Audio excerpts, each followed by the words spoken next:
e pa drejt video e saj e nxjerr nga produksioni ashtu si tha edhe vetë ajo që nuk e priste që kjo video të transmetohej? Ma aty pa kryesisht sepse nuk e kam parë mbrëmë atë të bëjë. Pra, Rizarta kishte bërë një rrëfim duke ditur nga ana e produksionit që kjo video nuk do të dilte. Pra ishte një rrëfim që ajo kishte menduar se e kishte bërë vetëm me psikologen dhe gjatë prajmit të mbrëmshëm është ndjerë le të them e zhgënjur mbasi ka dalë kjo video në transmetim. Mirë, në qoftë se ishte ndjerë zhgënjur, lente lojën të ditë për jashtë, si se fare. E pesi e unë e kam thënë, unë tash e ka filluar dhe Ledionin ka thotë që rradha është e madhe për thyrat e brenda, po të duan, po të na duan, çu jemi. Po s'na duan, dera për jashtë nuk ka problem fare. Next. Amerikanë thonë next, është rradha tjetër, është rradha shumë e gjatë për thyrat e Big Brother. Edhe po ashtu, nuk do të qëndrosh, s'do ta shoh. Ik, do largohu, nuk pëlqen. Nuk pëlqen të hash në tavolinë me ne ai, po, largohu. Si e ke parë, le të them, po e them lidhjen e saj pra Rizartës me Aldon kohët e fundit? Lidhja e saj me Aldon, po jep shumë pikë Aldos më vjen sepse Aldo aksidentalisht arriti deri atje, që nuk duhet të arriste, duhet të kishte dalë me kohë, po jep shumë pikë, vajzë e re, nuk i kupton dinamikat e lojës, ti japësh pikë Aldos në momentet e fundit që po vdiste, në momentet e fundit që po vdite nga loja. Rizarta e bëri këtë për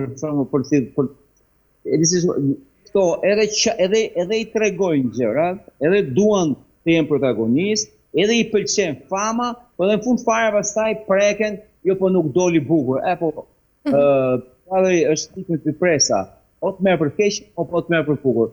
Duhet dish të drejtosh, ose ta kesh kontrollin dhe të brendshëm, po dhe kontrollin e jashtëm. Kontrolli i jashtëm është më i fuqishëm, sepse kur të dalësh, atë sfidë do ta lesh mas një muaji, 2 muaj, po kur të dalësh do përballesh me publikun, dhe duke u përballur me publikun, ai është reagimi i efektivit para satisfaksionit se çfarë shenjë le brenda. Mirë, Toros, ajo që ka qenë, po e them me bushme, ka qenë dhe dalja e Egli Tago, si e ke parë? Egli shpëtoi, shpëtoi që do të. Unë ja kam thënë në top atë, që Egli ishte dhe është shumë e bukur, pikërisht, por jo që ta ulte vetë deri në këtë mënyrë. Dhe të ulesh vetë në atë mënyrë, për asnjë mashkull nuk mund ta bësh. Po jo të jetë Gjesti, po të jetë dhe Gjezu Krist, ti nuk do të vazhdosh kurrë, sepse neve kemi në çdo njeri ka të karakterin e tij në jetë. Dhe ajo u shkri fare, u dorëzu përpara. Gjezi unë kam treguar që në fillim që ajo nuk donte atë, ajo donte një martesë në këtë bravo, donte ato rrobat e bardha, donte martesën kapte lajmin, po se kape dot në Gjestin. Se derisa ja shpërtheu trurin duke thënë Gjesi, po nuk e du më vllai.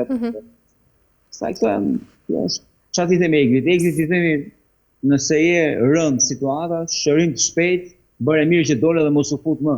E qartë mirë, pyetja ime është tash se si ka ndryshuar ndërkaq loja e Gjesit mbas daljes së saj, edhe si e ke parë edhe debatin që Gjesi ka patur së fundmi me Viserlën? Gjesi nuk ka ndryshuar lojë. Gjesi është nga ato kanë qenë ato baterit Duracell, në fjalë që vazhdon, nuk si të dorëzohet Gjesi. Gjesi është to be continuum, do të fitojë dhe e meriton fitoren, sepse ka bërë shumë, nuk mund ta meritojnë persona të tjera, por unë jam midis Gjesit dhe Rozanës, që kam Rozanën e kam pikë nike. Mirë, për edhe për të kaluar tek tema e fundit, pra me qenë se më përmende edhe Rozanën, ka pasur një debat me Gertën ku janë përplasur ashpër gjatë prajmit të mbrëmshëm dhe për shkak është bërë edhe një debat i hershëm gjatë cilit edhe moderatorja për të evituar thirrjen në emër ishte kthyer këngëtares duke i thënë pra o e bia e Ferdinandit. A ishte ky është pyetja ime, qëllimi i Gertës të shmangte emrin e Rozanës pra duke e thirrur ata, apo kishte diçka më shumë mbas kësaj? Ne kujtojmë që do hym Big Brother dhe se nuk do ta them, se s'do ta them, këtë ta bëj. Po tash, nëse atëherë do bëjmë këtë gjë, nuk quhet reality show. Okej. Populli ato fasheteme dhe ato kupton. Dhe hequr vëmendjen popullit nga telenovelat e tjera, do bëjmë, po të vinë vetvetiu, këto të vinë automatikisht. Dhe unë jam dakord me atë që mund të thosh, mund ta mendojnë dhe shumë.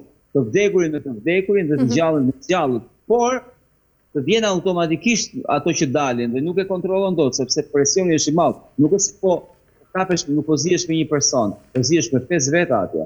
të japësh përgjigje Briseles, do të vjen ai tjetri te fytyra, ai tjetri të hollat hedh atë, në fakt kjo është lojë nervash.